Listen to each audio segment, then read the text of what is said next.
जगदम्बिके जय जय जगजननी मां।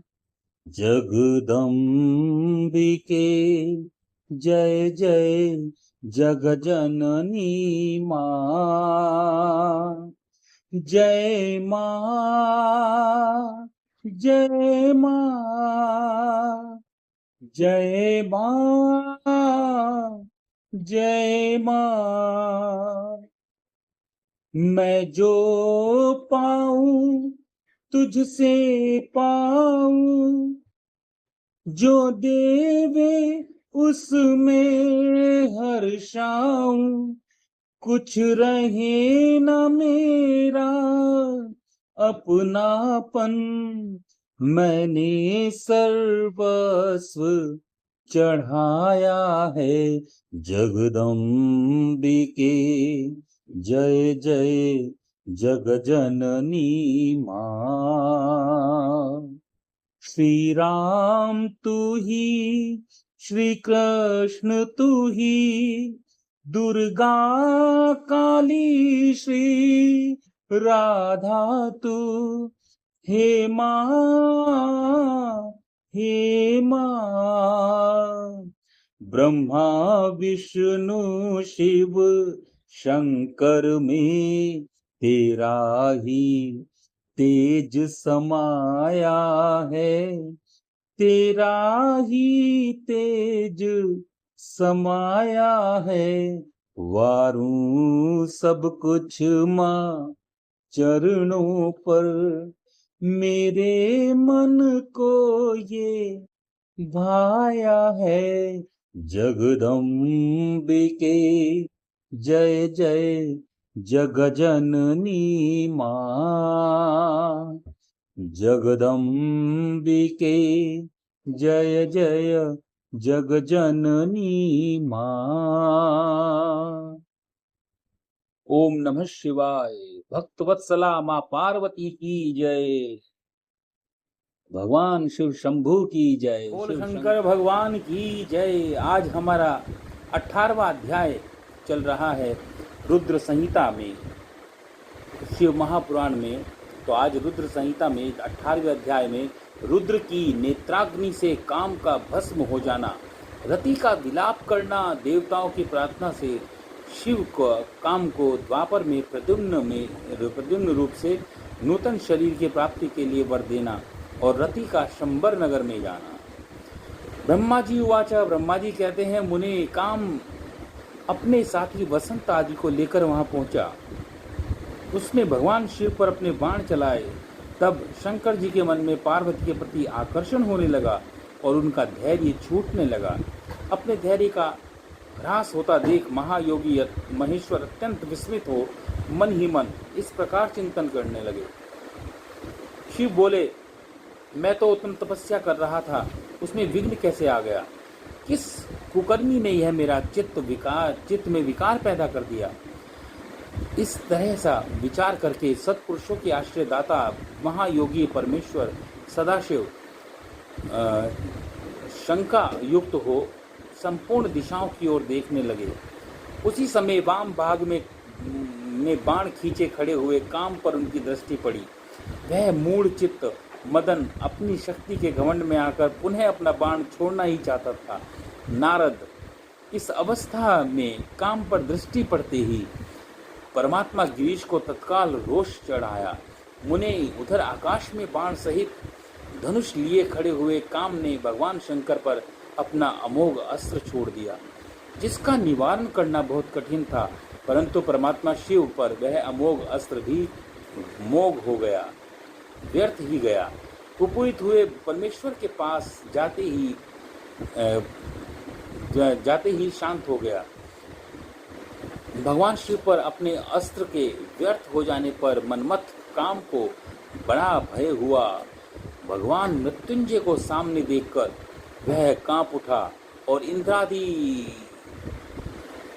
इंद्रादि समस्त देवताओं का स्मरण करने लगा।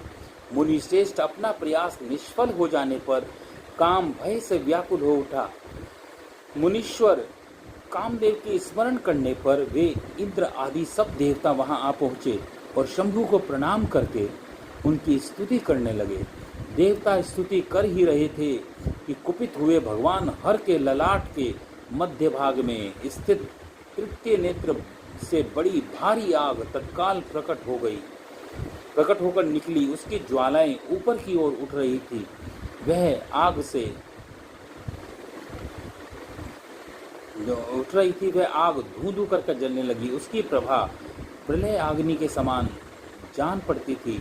वह आग तुरंत ही आकाश में उछली और पृथ्वी पर गिर पड़ी। आकाश में उछली और पृथ्वी पर जैसे ही गिरी, फिर अपने चारों ओर चक्कर काटती हुई धराशायिनी हो गई। साधो भगवन क्षमा कीजिए, क्षमा कीजिए। यह बात जब तक देवताओं के मुख से निकले तब तक उस आग ने कामदेव को जलाकर भस्म कर डाला। उस वीर कामदेव के मारे जाने पर देवताओं को बड़ा दुख हुआ। वे व्याकुल हो, हाय यह क्या हुआ, ऐसा कहकर जोर जोर से चित्कार मारकर रोने लगे, बिलखने लगे। उस समय विकृत हुई पार्वती का सारा शरीर सफेद पड़ गया। काटो तो खून नहीं। वे सखियों को साथ ले अपने भवन को चली गई। कामदेव के जल जाने पर रति वहां एक अक्षण तक अचेत पड़ी रही, मानो मर गई हो। थोड़ी देर में जब होश हुआ तब अत्यंत व्याकुल हो रति उस समय तरह तरह का विलाप करने लगी, बातें करके विलाप करने लगी। रति बोली, हाय मैं क्या करूं, कहाँ जाऊं। देवताओं ने यह क्या किया, मेरे उदंड स्वामी को बुलाकर नष्ट करा दिया। मेरे उदंड स्वामी को बुलाकर नष्ट करा दिया। हाय हाय नाथ, स्वामी स्वामी प्राण प्रिय, हाँ मुझे बहुत सुख देने वाले प्रियतम, हे प्राणनाथ यह क्या हो गया।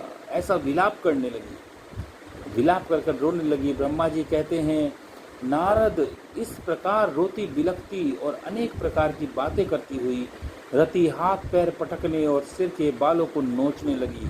उस समय उसका विलाप सुनकर वहां रहने वाले जो समस्त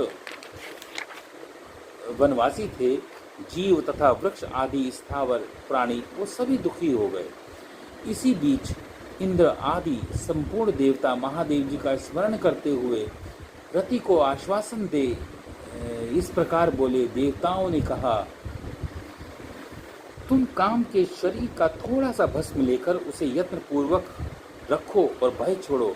हम सबके स्वामी महादेव जी कामदेव को पुनः जीवित कर देंगे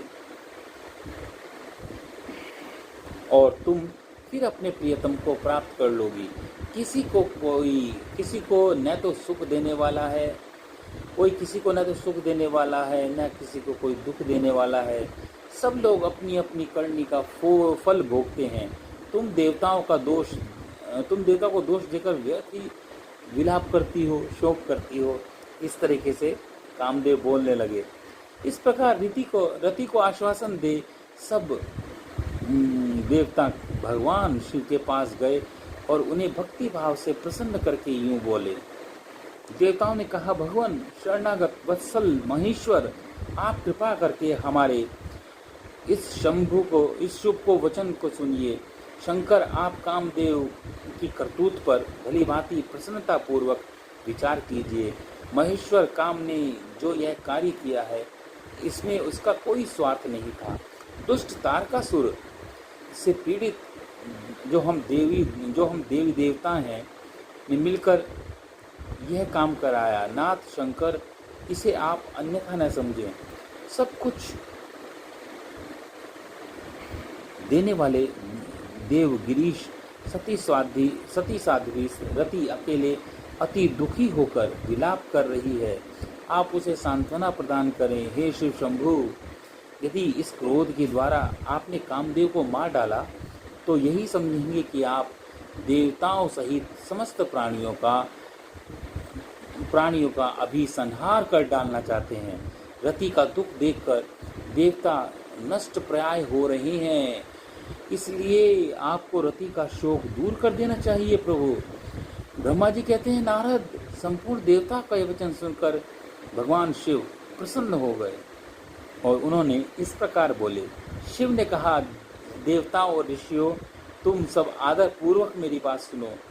मेरे क्रोध से जो कुछ हो गया है वह तो अन्यथा नहीं हो सकता, तथापि रति का शक्तिशाली पति कामदेव अभी तक अनंग शरीर रहित रहेगा, जब तक रुक्मणीपति श्री कृष्ण का धरती पर अवतार नहीं हो जाता। जब श्री कृष्ण द्वारका में रहकर पुत्रों को उत्पन्न करेंगे, तब वे रुक्मणी के गर्भ से काम को भी जन्म देंगे। उस काम का नाम ही उस समय प्रद्युम्न होगा, इसमें संशय नहीं। उस पुत्र के जन्म लेते ही शंबासुर उसे हर लेगा। हरण के पश्चात दानव शिरोमणि शंभर उस शिशु को समुद्र में डाल देगा। फिर वह मूढ़ उसे मरा हुआ समझकर अपने नगर को लौट जाएगा। रते, उस समय तक तुम्हें शंबासुर के नगर में सुखपूर्वक निवास करना चाहिए। वहीं तुम्हें अपने पति प्रद्युम्न की प्राप्ति होगी। वहां तुमसे मिलकर काम युद्ध में शंबासुर का वध करेगा और सुखी होगा। देवताओं प्रद्युम्न नामधारी काम अपनी कामिनी रति को तथा शंबासुर के धन को लेकर उसके साथ पुनः नगर में जाएगा। मेरा यह कथन सर्वथा सत्य होगा। ब्रह्मा जी कहते हैं, नारद, भगवान शिव की यह बात सुनकर देवताओं के चित्त में कुछ उल्लास उत्पन्न हुआ। वे उन्हें प्रणाम करके दोनों हाथ जोड़कर विनीत भाव से बोले। देवताओं ने कहा, देवादिदेव महादेव, करुणा सागर दयानिधि, हे प्रभु, आप कामदेव को शीघ्र ही जीवन दान दें तथा रति के प्राणों की रक्षा करें। देवताओं की यह बात सुनकर सबके स्वामी करुणा सागर परमेश्वर शिव पुनः प्रसन्न होकर बोले, देवताओं, मैं बहुत प्रसन्न हूँ। मैं काम को सबके हृदय में जीवित कर दूंगा। वह सदा मेरा गण होकर विहार करेगा। अब अपने स्थान को जाओ, मैं तुम्हारे दुख का सर्वथा नाश करूंगा। ऐसा कहकर रुद्रदेव उस समय स्तुति करने वाले देवताओं के देखते देखते ही अंतर ध्यान हो गए। देवताओं का विस्मय दूर हो गया और वे सब के सब प्रसन्न हो गए। मुने तदंतर रुद्र की बात पर भरोसा करके स्थिर रहने वाले देवता रति को उनका कथन सुनकर आश्वासन दे अपने अपने स्थान को चले गए। मुनीश्वर काम पत्नी रति शिव के बताए हुए शंबर नगर में चली गई तथा रुद्रदेव ने जो समय बताया था उसकी प्रतीक्षा करने लगी। इति श्री रेवा खंडे रुद्र संहिता नाम अध्याय रुद्र संहिता नाम अध्याय 18वां और 19 आज पूर्ण हुआ।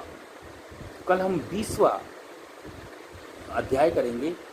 20वें अध्याय में ब्रह्मा जी का शिव की क्रोधाग्नि को वडवानल की संज्ञा दे समुद्र में स्थापित करके संसार के भय को दूर करना, शिव के विरह से पार्वती का शोक तथा नारद के द्वारा उन्हें तपस्या के लिए उपदेश पूर्वक पंचाक्षर मंत्र की प्राप्ति।